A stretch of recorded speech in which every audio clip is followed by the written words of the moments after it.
फैला रहे हैं बकौल भारतीय जनता पार्टी पिछड़ों का, दलितों का आरक्षण खत्म किया कर देगी और मुसलमानों के बीच में बांट देगी। एसटी ओबीसी को आरक्षण नहीं मिलेगा और कांग्रेस ने इस बात का आधिकारिक रूप से स्वागत किया है। प्रकाश, ये जितना बड़ा झूठ राहुल गांधी बोल रहे हैं बकौल भारतीय जनता पार्टी, क्या फैक्चुअली उतना ही बड़ा झूठ देश के गृह मंत्री बोल रहे हैं? मात्र एक मंत्री एम वीरप्पा मोइली ओबीसी समाज से आते थे।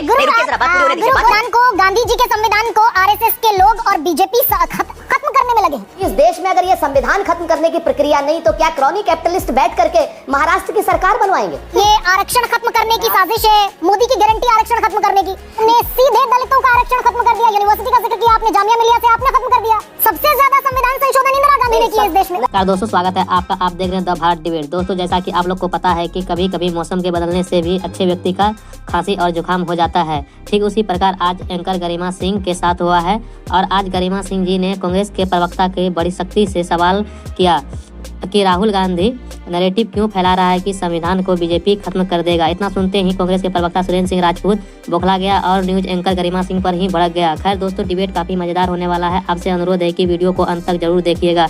अगर आपने अभी तक हमारे चैनल को सब्सक्राइब नहीं किया तो चैनल को सब्सक्राइब और वीडियो को लाइक जरूर से कीजिएगा। चलिए दोस्तों, मेरे वीडियो को स्टार्ट करते हैं।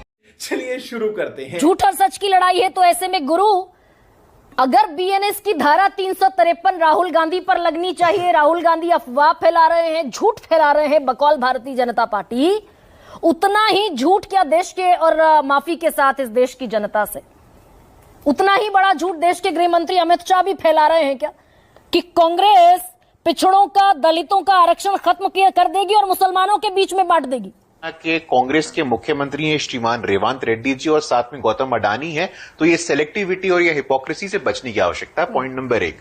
पॉइंट नंबर 2, गरिमा जी आपका सवाल आया है और अभी इस पे आपने चर्चा भी की कि अलीगढ़ मुस्लिम यूनिवर्सिटी का माइनॉरिटी दर्जा, और बड़े अच्छे से दरकिनार कर लिया कांग्रेस के सम्मानित प्रवक्ता ने कि 2013 में सुप्रीम कोर्ट ने कहा था, कांग्रेस की आधिकारिक राष्ट्रीय प्रवक्ता आपकी मित्र डॉक्टर रागिनी नायक ने कहा है अलीगढ़ मुस्लिम यूनिवर्सिटी का अल्पसंख्यक दर्जा बरकरार रहेगा। सुप्रीम कोर्ट इसको ट्वीट करते हुए उन्होंने कहा है शानदार, जबरदस्त, जिंदाबाद। इसका मतलब है कि एएमयू में एससी एसटी ओबीसी को आरक्षण नहीं मिलेगा और कांग्रेस ने इस बात का आधिकारिक रूप से स्वागत किया है। समझ रहे हो? यहाँ पे विशेष गृहमंत्री के बयान पर गरिमा जी कहावत है, रिक्वेस्टेड टू प्लीज। मैं आ रहा हूं गरिमा जी। नहीं, गरिमा जी आपने जितना धारा प्रवाह बगैर हस्तक्षेप कांग्रेस के सम्मानित प्रवक्ता को बोलने दिया, मेरे आधे मिनट में आपका हस्तक्षेप आया, लेकिन मैं अपनी बात को पूरा कर लेता हूं। गरिमा जी, एक अंग्रेजी में कहावत है, लाइज मोर लाइज स्टेटिस्टिक्स। इस कहावत में परिवर्तन हो गया है। यह कहावत हो गया है lies more lies statistics and Rahul Gandhi. Rahul Gandhi ji इस देश को झूठ बोलते हैं, ऐसा पहली बार हो रहा है क्या? राहुल गांधी जी ने सुप्रीम कोर्ट में माफी मांगते हुए कहा है कि मुझे माफ कर दिया जाए, चाहे वो रफाल का मामला हो, चाहे चौकीदार चोरों का मामला हो। राहुल गांधी जी ने इस देश के सर्वोच्च न्यायालय से माफी मांगा है। जितना बड़ा झूठ राहुल गांधी बोल रहे हैं, सुरेंद्र जी प्लीज बीच में मत बोलिए। मैं बीच में नहीं बोल रहा था किसी के। बड़ी प्रेमपूर्ण आग्रह कर रही हूं आपसे सुरेंद्र राजपूत। गुरु प्रकाश, ये जितना बड़ा झूठ राहुल गांधी बोल रहे हैं बकौल भारतीय जनता पार्टी, क्या फैक्चुअली उतना ही बड़ा झूठ देश के गृह मंत्री बोल रहे हैं? कि गरिमा जी, पिछड़े वर्ग की बात करने का नैतिक अधिकार कांग्रेस पार्टी के पास कहां से आ गया? कांग्रेस पार्टी कब से ओबीसी के पैरोकार बन गई? जिस पार्टी के प्रधानमंत्री सदन के पटल पे मंडल कमीशन की सिफारिशों का विरोध करते हैं, वो पार्टी आज ओबीसी की मसीहा बन गई है। चलिए आप कहिएगा गुरु आप पुरानी बात कर रहे हो, तो 2013 पे आइए ना। 2013-14 में जब यूपीए की सरकार थी, कितने ओबीसी मंत्री थे हम पूछना चाहते हैं? बताइए गरिमा जी, कितने ओबीसी मंत्री थे? मात्र एक मंत्री था, मात्र एक मंत्री एम वीरप्पा मोइली ओबीसी समाज से आते थे। नहीं, रुकिए जरा, बात पूरी होने दीजिए, बात पूरी होने दीजिए हमारी। नहीं, मेरे सवाल पर मेरा सवाल है नहीं गुरु, मैं ये पूछ रही हूँ, कर्नाटक में कांग्रेस ने मुसलमानों को आरक्षण दे दिया, आप मुझे जवाब देने का मौका नहीं देंगे। कैटेगरी जोड़कर ओबीसी की हकमारी कर ये ठीक फैक्ट है या ये गलत फैक्ट? जितना मैं आग्रह करता हूं, जितनी चिंता यहां कांग्रेस के सम्मानित प्रवक्ता को बांदा विश्वविद्यालय की थी, उतनी ही चिंता मुझे केंद्र की कैबिनेट की भी थी। 2013-14 में ओबीसी की तथाकथित मसीहा पार्टी, ओबीसी के तथाकथित पैरोकार जो आज बनके घूम रहे हैं, उस पूरे कैबिनेट में मात्र एक ओबीसी का व्यक्ति था, कैबिनेट का मेंबर, जिनका नाम एम वीरप्पा मोइली था। गुरु नहीं बताएंगे आप? गुरु ये नहीं बताएंगे कर्नाटक में मुसलमानों को ओबीसी का हक छीन कर दिया क्या कांग्रेस ने? ये गुरु नहीं बताएंगे क्योंकि जेडीएस जिसने वो हकमारी की या लागू किया वो साथ खड़ी है कांग्रेस सरकार के। जितना समय आपने कांग्रेस के प्रवक्ता को दिया है उसका 1/4 समय भी आपने मुझे नहीं दिया है गरिमा जी, जस्ट मैं ऑन रिकॉर्ड रख रहा था।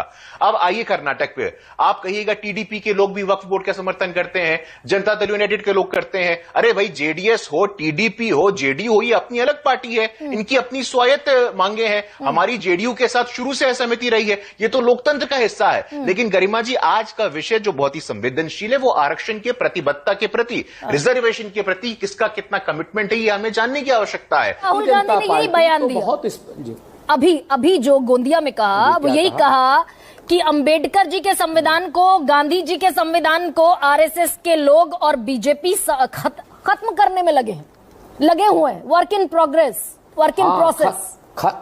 हाँ, लगे हुए हैं। ये तो नहीं कहा ना खत्म करने वाले, मैंने तो कहा ना, आप मेरी बात समझिए। और दूसरी बात, जो सबसे बड़ी बात है, ये तो अपने आप में सच्चाई है, और सच को साच को आँच, क्या एक सबसे बड़ा खुलासा है आपके उसमें आज तो संविधान को खत्म करने की बात स्वयं अजीत दादा पवार ने मान ली, जो भारतीय जनता पार्टी के सहयोगी पार्टी एनसीपी के हैं। उन्होंने स्पष्ट कहा कि जो क्या नाम महाराष्ट्र में सरकार बनाने का काम था, उस सरकार बनाने में देवेंद्र फडणवीस साहब, अमित शाह साहब, मैं गौतम अडानी साहब थे। आप मुझे ये बता दीजिए कि इस देश में अगर ये संविधान खत्म करने की प्रक्रिया नहीं, तो क्या क्रॉनी कैपिटलिस्ट बैठ करके महाराष्ट्र की सरकार बनवाएंगे? ये आरक्षण खत्म करने की साजिश है, मोदी की गारंटी आरक्षण खत्म करने की। 10 साल से पूर्ण बहुमत की सरकार है भारतीय जनता पार्टी की।